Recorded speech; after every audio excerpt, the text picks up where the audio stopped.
ايه اللي ممكن يحصل لو دخلتوا مدفن بالليل وقررتوا تلعبوا لعبة تحدي جواه؟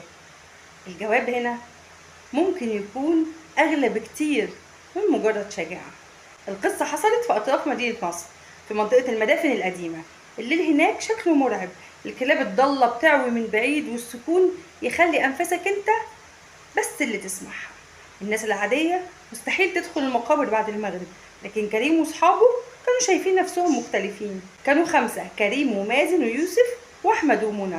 قرروا يعملوا تحدي ويدخلوا المدفن رقم 47 ويقعدوا جواه ساعة كاملة. لما قربوا لقوا باب المدفن نصه مكسور والحجر متشقق كأن الزمن نفسه رفض يحافظ عليه. أول ما دخلوا ريحة التراب القديم والعفن ملت صدورهم. منى حست بالخوف وقالت لهم أنا مش مرتاحة، في حاجة غلط. لكن كريم ضحك وقال دي أوهام، يلا نخلص التحدي ونمشي.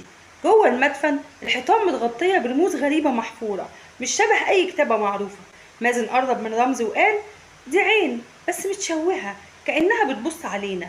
وفجأة الكشافات بدأت ترعش نورها وصوت خافت جدا جه من تحت الأرض. ارجعوا. في النص كان في تابوت حجر كبير.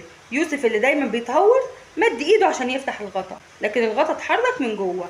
صوت خربشه وتكسير عظم بدأ يطلع. احمد وقع الكشاف من الرعب وقال في حاجه جوه. العتمه ابتلعت المكان، الهواء بقى متلج كأنهم في تلاجة. وفجأة نور احمر خافت خرج من التابوت وعيون بتلمع بدأت تتحرك ناحية الباب.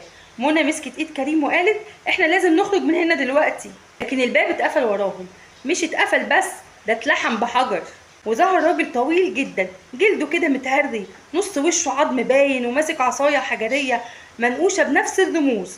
بص عليهم وقال لهم بصوت مش زي البشر كل اللي دخلوا بيتحسبوا معايا. الصرخات ملت المدفن، الكشافات وقعت، وبعدين صمت تام. تاني يوم الصبح الناس عدت من جنب المدافن، لقوا باب المدفن مفتوح.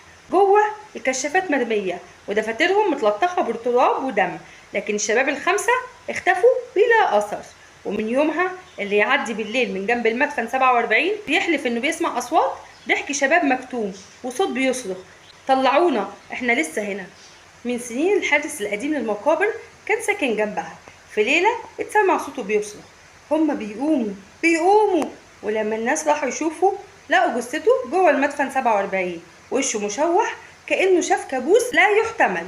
ومن ساعتها محدش بيقرب من هناك. المقابر ليها حرمتها، مش مكان للتسلية أو التحديات. اللي جواها مش دايما أرواح طيبة، وساعتها ممكن تكون آخر مرة تخرج منها.